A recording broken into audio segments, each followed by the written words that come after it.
Hey guys, it's Penguin here and welcome back to another gold making video.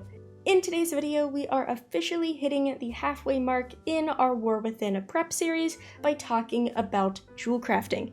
In this video, we're going to be talking about equipment, specializations, prospecting, gems, recipes, and so much more to make sure you're ready for release. As always, feel free to use the timestamps down below since this will be a longer video, and if you do enjoy the content, leaving a like or even subscribing would be amazing. But without further ado, let's dive right in. And so up first, let's talk about profession equipment. And as always, this follows the same exact thing as Dragonflight. So for jewel crafting, one of your best and sought accessories is going to be the extravagant loops, which is crafted by either yourself or another jewel crafter. Then your earthen jeweler's cover will come from leatherworking, and lastly, your high-end clamps will come from engineering. And of course, depending on if you have these professions yourself or not, you can either order these through the crafting work order system, or you can simply just make them yourself. Either way, do remember that you're going to want to start out with that basic green set so you can actually have some bonuses, and then eventually you'll upgrade it to these pieces, which are your best in slot versions. Moving on to recipes, we actually have a lot here, but it's ultimately going to depend on what you're after.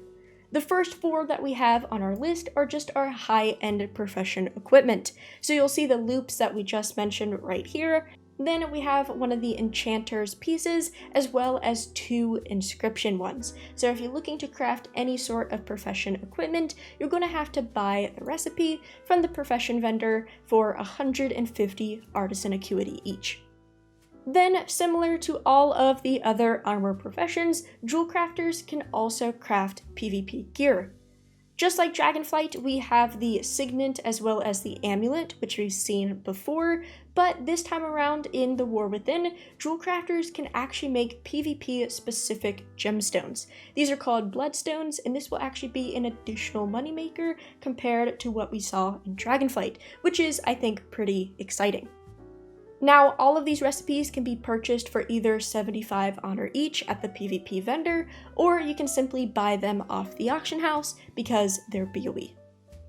Moving on, we have something that will probably catch some people's eye, and this is your magnificent jeweler's setting.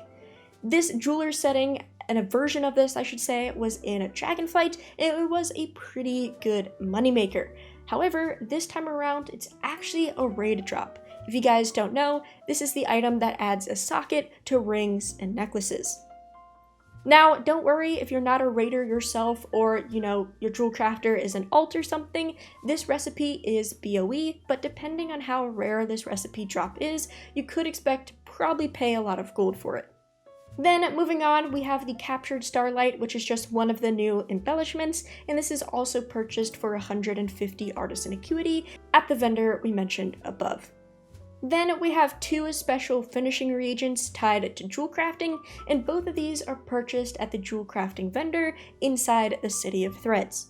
Now, we've talked about the City of Threads before, but this is the Suramar-like zone that are in one of the new zones, and each recipe costs 150 artisan acuity as well as 1500 kej, which is your new faction-based currency. So this will definitely be something you want to get into if you're going to actually start crafting, finishing reagents, but you could also skip this if you're not super excited about that either. Moving on, we have a few different gem cuts. Your solid amber is just kind of a basic gem cut. This comes from a quest. I don't really know exactly where this quest is, but I'm gonna imagine it's pretty easy because your amber is kind of your easier uncommon green gem. And then, yet again, you've probably heard a lot of talk about this, especially if you're going alchemy this season or this expansion, but we have our Blasphemite crafts. Now, your Blasphemite right here, these three crafts are kind of your true Blasphemite, and these all drop from the War Within dungeons. Now, the thing is that we're not exactly sure if these are BOE or BOP yet.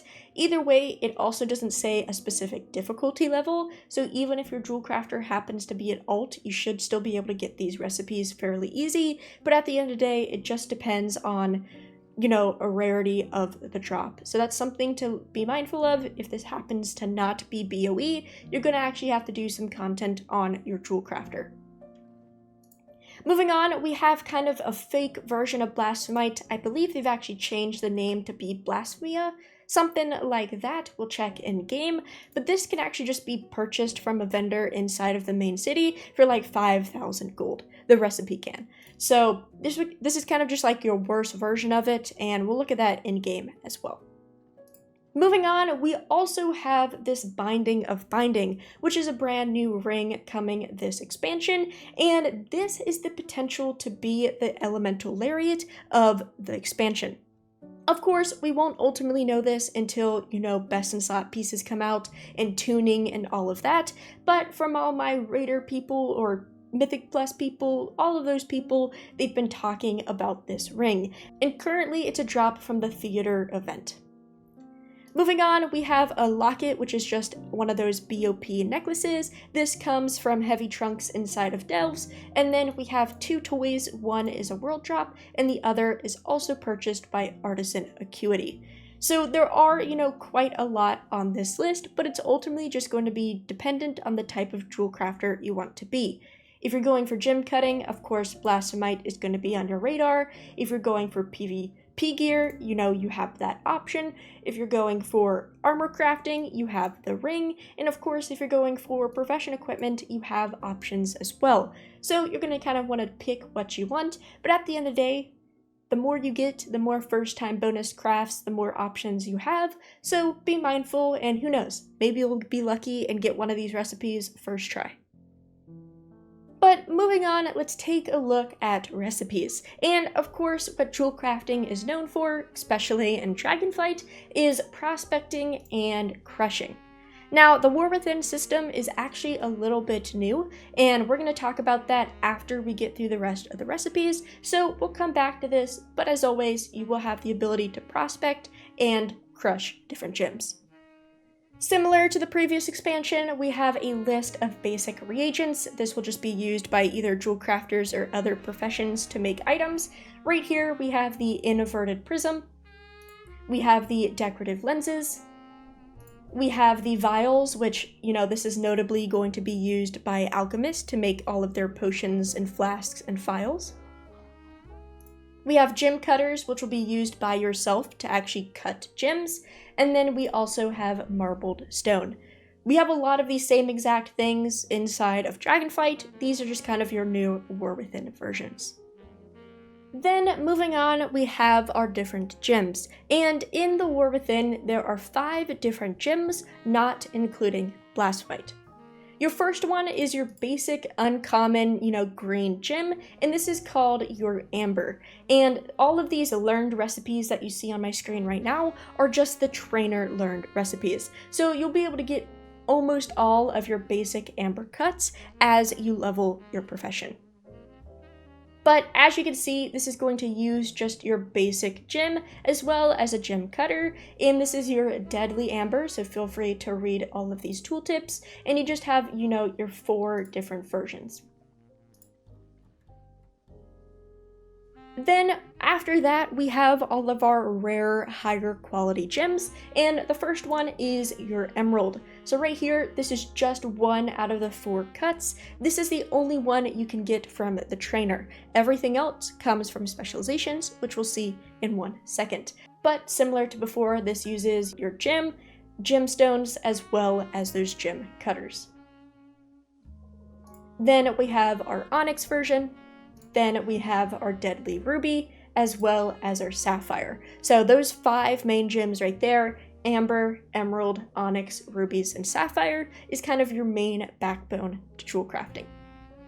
Then prisms make a comeback. These existed in Dragonflight, and what these are is just a daily craft you can do. The cooldown is 20 hours. You can craft it, it's kind of cheap, and you're just going to get a handful of whatever gem back. In this case, this is the basic amber version, so you can craft it for 3 amber, an inverted prism, as well as gemstones, open it up, and I believe when I opened it, I got like 12 amber. So are these the most profitable things? Probably not, but in this case, this will give you skill points, which is pretty nice, but do remember that this is a cooldown thing. Next up, we have our basic just blue gear. So right here, this is your basic ring and then your basic necklace. And lastly, the final thing that comes from trainers is your basic BOE profession equipment. So right here, this is the enchanter's one. This right here is your jewelcrafting one, which you'll likely want to make yourself. And then you have the 2 scribe pieces. And that's all you get from the trainer. But of course, that's not everything, so let's kind of take a deeper look at what we saw on that recipes list, as well as things that come from specializations. And the first one is that jeweler's setting. This right here adds a socket to an amulet or a ring, and you can have up to 2 sockets, it's not unlimited, but this was very, very popular in Dragonflight.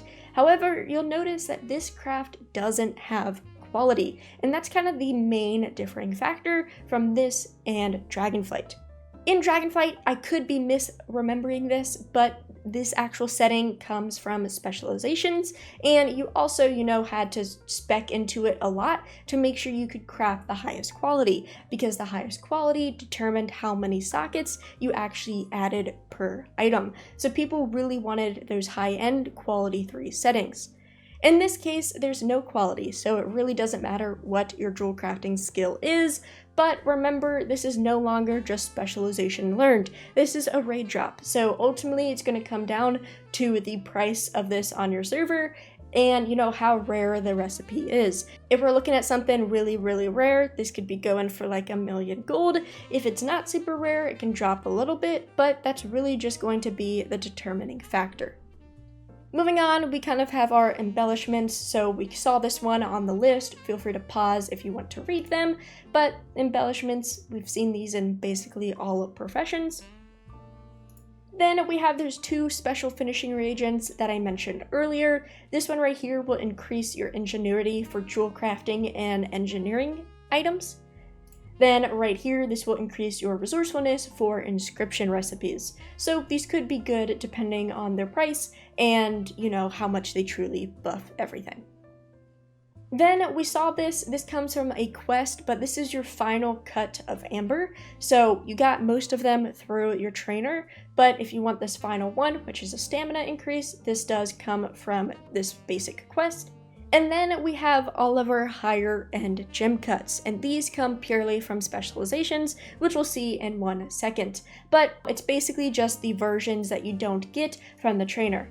So if you look up here, we got the quick emerald from the trainer, so we're going to get the deadly, masterful, and versatile version from specializations.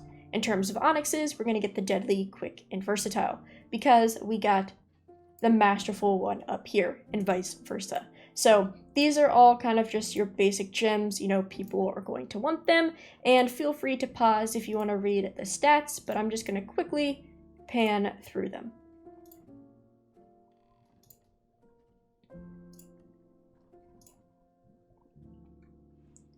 Moving on, we have those Blasphemite, which, people are going to want. This is your epic quality gems, and these first 3 right here are your actual true Blasphemite. So feel free to pause if you want to read this. It is notable that it is unique, but these do have some pretty good bonuses.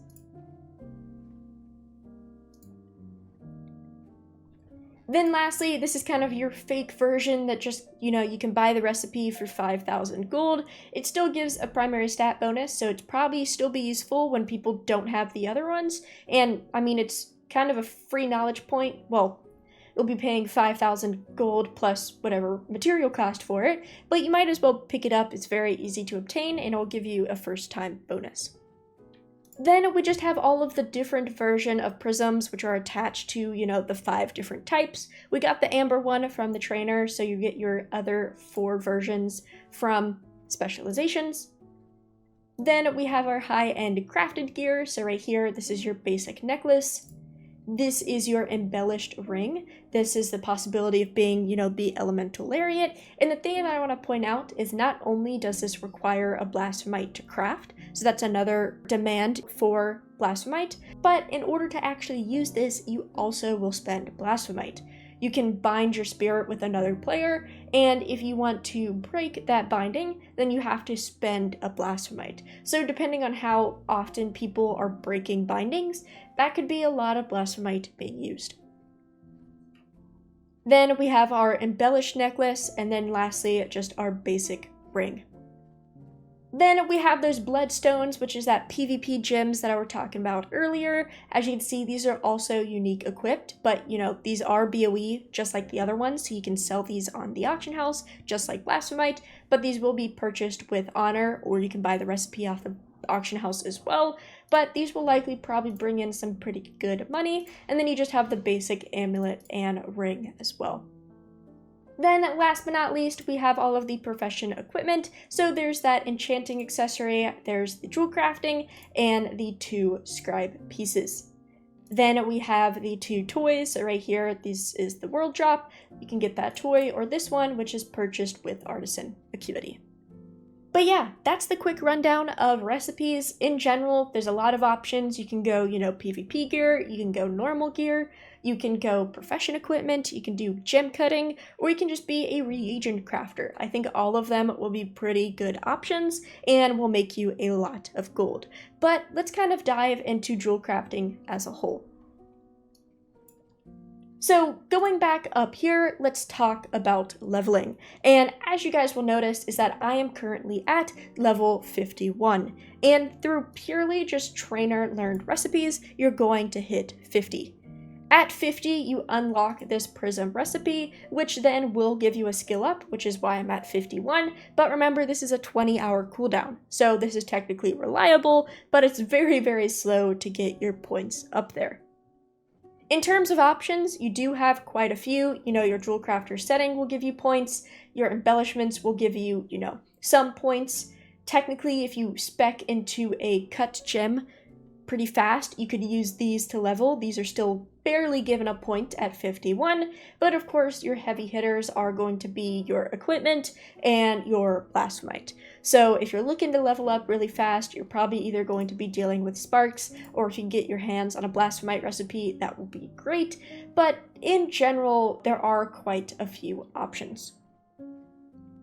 But going back up here, let's talk about prospecting. And to do that, we're going to have to talk about ore.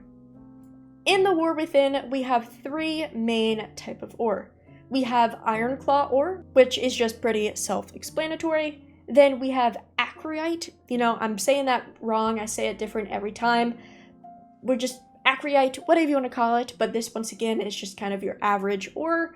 And then you kind of have your cheap, basic stone/ore, and this is bismuth. And these 3 things is going to carry your prospecting. If we take a look at basic drops, this is with no specializations whatsoever. Bismuth is going to give you basic amber gems. So you're going to get amber, and you're going to get your byproduct of pebbles as well as glittering glass. Depending on the other ore you choose, you're going to get some rare gems as well. So if we go with Acryite, you're going to get amber as well as the byproducts, but you're also going to get emeralds as well as sapphires. Then, of course, if you go Iron Claw, you'll get the opposite. So you'll, of course, get ambers as well as the byproducts, but you'll get rubies and onyxes instead. In terms of what to do with the byproducts, these are used in crafting reagents, but you can also prospect the pebbles themselves, and they will purely just turn into amber. So this is kind of an additional way to just get a few more gems instead of pebbles. Then something added more recently in the last few builds, we have null stone.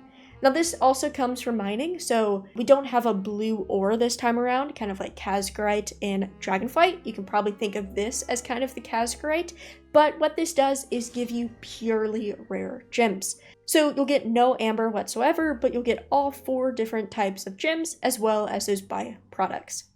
Now, in terms of what's best to prospect, that's just going to come down to prices of the ore as well as the gems. I'm sure we're going to have spreadsheets rocking whenever that happens, but that's kind of how prospecting is. Something else you'll notice if you haven't caught on already is that gems have no quality, which makes crafting pretty interesting. If we go to something like this, for example, if you guys have seen my other War Within videos, I've talked about how recipe difficulty and your skill level depends a lot on your quality of reagents. It actually determines 40% of your skill, so making sure you have high quality items is important.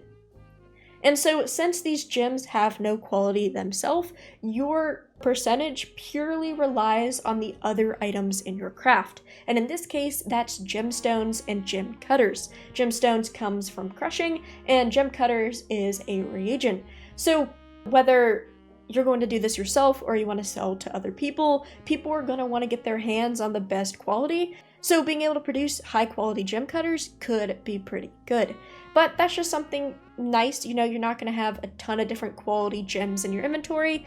I think it's nice, and it also helps kind of cut down on these specialization trees, which we'll see in just a second. Now, in terms of crushing kind of just works how it does in Dragonflight. Now, the actual crushed gems themselves do have quality. So you see here, if we don't lag a bunch, let's try to do it. There we go. As you can see, we're getting quality to gemstones, but you have the option to crush either actual crafted gemstones. So like for here, if we wanted to crush that, we could. And you also have the non-crafted versions. Now, you know, these numbers could likely change, but in terms of crushing, amber seems to reward anywhere between 2 to 4 gemstones apiece, while your uncut rare is anywhere between 7 to 10. So do keep that in mind. It does make a difference, but we'll have to see with tuning and all that if that does change. But yeah, with that out of the way, let's talk about specializations. And the nice thing is that specializations is really easy this time around. Dragonflight Jewelcrafting actually has 4 trees, but Blizzard has actually said, hey, you know what? Remember those generic trees that are attached to basically all professions? Yeah, we're not going to do that with Jewelcrafting, and threw it away. Which is actually something I'm very happy with, because that means that trees are a lot more condensed. The first thing I want to talk about is your gem cutting. And this is the tree that you need to dedicate yourself to if you're doing anything involving gem cutting, whether that's Blasphemite or the other 5 gems we looked at. This tree does look chaotic, but it's basically because there's a single node for every single cut. If we take a look at the cuts right here, we have our 4 rare gems with 3 cuts each. If we take a look, we have our 4 gems with our 3 cuts each, which means you can just spec down to the exact cut you want. So in this case, if we wanted the quick ruby, all we have to do is, first of all, let me get some knowledge points. There we go. All we need to do is unlock this, put in our first 10 points. That will unlock us a subspec, and then, you know, we're going for the quick ruby, so we'll unlock that, and then we'll unlock that, and immediately I have the recipe learned. From here, I have a decision to make. If I wanted to just fully focus on this recipe, I could of course put 20 points in here. I'm going to gain a bunch of skill as well as reduce my concentration cost, which can definitely be handy. But that might not necessarily be the best option. And that's because while this is very simple, there's also an underlying thing happening. All of these 5 kind of middle branches, or the 4 middle as well as the main, this gives skill to Blasphemite. So if your ultimate end goal is to produce Blasphemite, you're going to want to get that skill as high as possible. So for every single point we put into the main one, you're pretty much okay. You're going to gain skill to Blasphemite as well as these. So yes, you know, you're going to want to improve your ruby cutting, and you'll also likely want to improve your Blasphemite cutting. So, you know, putting points into here would be very beneficial. As you can see, we just got +3 when cutting rubies as well as Blasphemite, and every single point we're also getting more skill. And so if we put 5 more points in, not only did we just gain skill for this ruby cut as well as Blasphemite, but we can now also unlock another recipe. So, you know, you're going to kind of have to play this game of, all right, what skill do I really want to gain? It definitely is nice to get a bunch of skill and concentration reductions, and if you really just want to beeline for a specific gem, go for it. But do keep in mind that ultimately, if you are determined to be a Blasphemite cutter, what you're going to have to do is unlock all specializations, which I went a little bit over, but that's, you know, a 40-point commitment. And you're going to want to unlock all of these. And then ultimately max out all of those too. And you're going to want to max that as well, because there we go, we just got plus 15 skill. So you're going to have to decide, all right, am I going for the actual individual cuts, or am I also going for Blasphemite? But either way, this is pretty simple. Now, looking at additional bonuses, we're getting a bunch of skill when cutting Blasphemite. Right here, we're getting a bunch of multicraft, more skill, more multicraft and resourcefulness, so that's very nice. But let's take a look back at this middle node. Not only are we getting a bunch of skill, but this halfway point, so 15 points in, we're going to unlock our prism. So if you're going for those prisms just to have, you know, you're going to unlock them at 15 points in. Then at the bottom, you're going to get something pretty interesting. Once you're fully spec'd in to this node, you're going to actually get a finishing reagent as you cut rubies. And this finishing reagent is going to increase your skill in other crafts.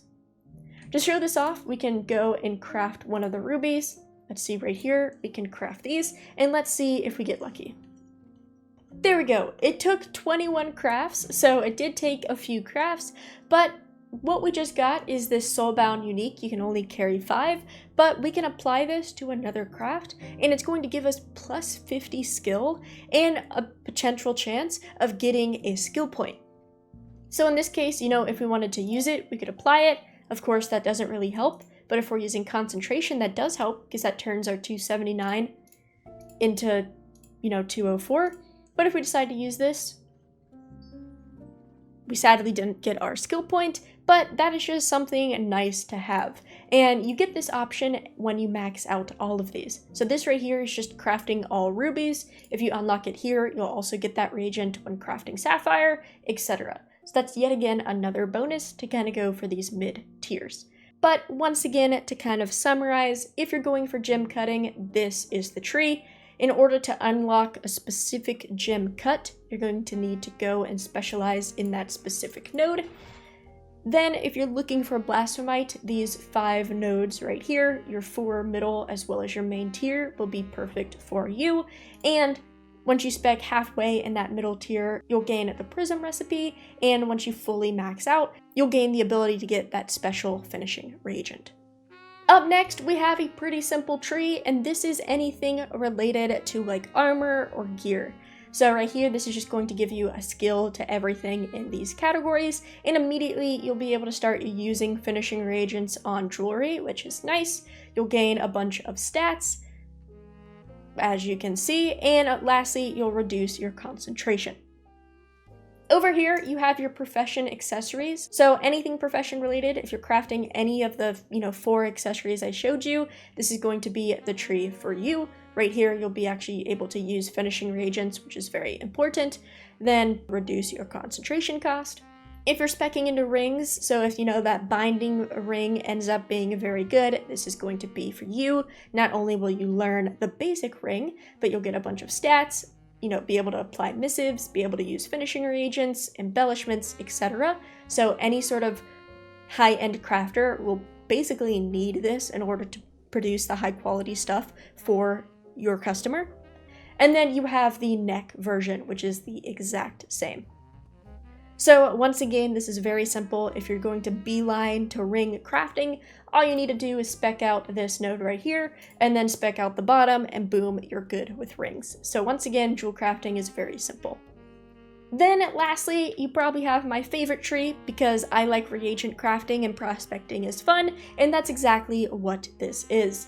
This right here is going to give you skill for basically all of your reagent stuff, everything like that. And this is going to allow you to, use finishing reagents, get a bunch of stats, etc. Kind of what your main point always does.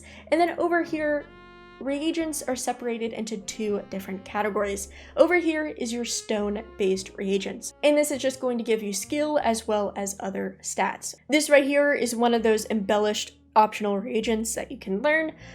But in terms of what stone-based reagent actually means, if we take a look at, the marbled stone, this uses pebbles, so this is considered a stone-based recipe.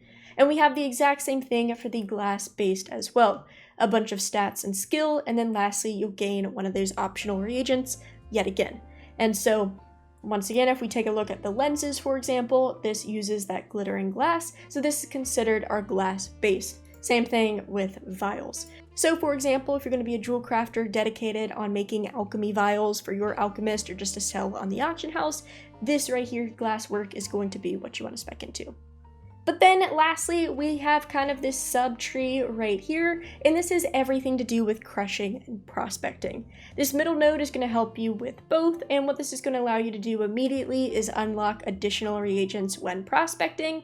You'll gain the ability to actually crush and prospect faster, and then we're going to start getting some more interesting things. Right here, we're going to have the ability to actually uncover crushed gemstones from prospecting, which is pretty cool because, as you can see, it also says that it's the equivalent quality. If we go back to prospecting, remember what I said, that gems don't have quality. So I could just sit here and prospect, the lowest quality ore all day, and my results technically won't be affected. But if I decide to spec into this, and now I'm going to get gemstones that are the equivalent quality, then okay, all of a sudden I need to pay attention to what I'm prospecting. So that's something to bring in mind. And also at the beginning, use quality 1 to prospect, nothing wrong with that. Moving on, you'll just increase your speed, yada yada yada, and at the end, you'll gain more amber. So it's a nice to have. Amber probably won't be too expensive, but it's nice to have. Then branching off, you have a node for each of your individual rare gems. So right here we have emeralds, onyxes, rubies, and sapphires. If we take the sapphire one, for example, this is where things change a bit. So remember how I talked about prospecting and all of that? This is where your kind of chart and your groupings of items is going to change based on your specializations. Traditionally, Iron Claw ore only rewards rubies and onyxes in terms of rare gems, but if you spec into this, you'll also get sapphires, which just means more gold for you. Then of course, right here, you'll have even more of a chance to get sapphires, and it'll actually replace your chance of getting amber, so basically more rare and less uncommon. Right here, you'll gain even more sapphires from prospecting null stones. Remember, null stones is kind of that higher end mining item, so you already get sapphires, but this is just more. Once again, higher chances, and then you'll get a second sapphire whenever you prospect. So now instead of just getting 1 gem, you're going to get 2.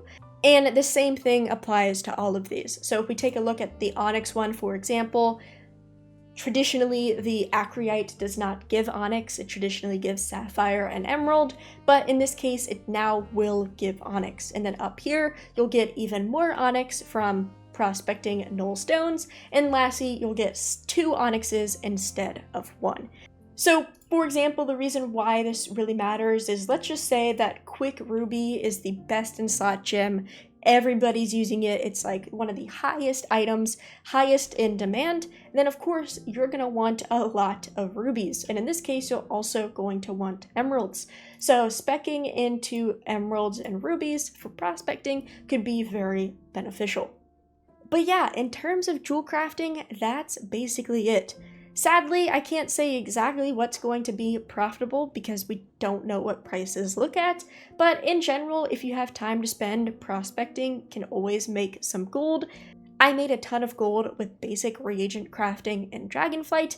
Personally, I don't touch work orders, so jewelry is not going to be an option for me, but a ton of people made gold with lariat, and if that ring ends up being the same thing as a lariat, then that's going to be a huge moneymaker. Profession tools, or accessories I should say, always make gold, especially on those higher pop realms, or you can play it safe and just sell gems to people. Whether that's Blasphemite or the individual cuts, you're going to make a lot of gold, really whatever option you choose. But yeah guys, that's it from me. Let me know if you have any questions down below. Hopefully this gets you a little bit more prepared for the War Within. And do remember that this is beta, so I would not make any crazy spreadsheet right now unless you can quickly change it in live, because they are still tuning things. Just today, as I was prepping this video, they changed recipes yet again, so who knows what we'll see at the end of August. But thank you guys so much for watching, I really do appreciate it, and have a great day.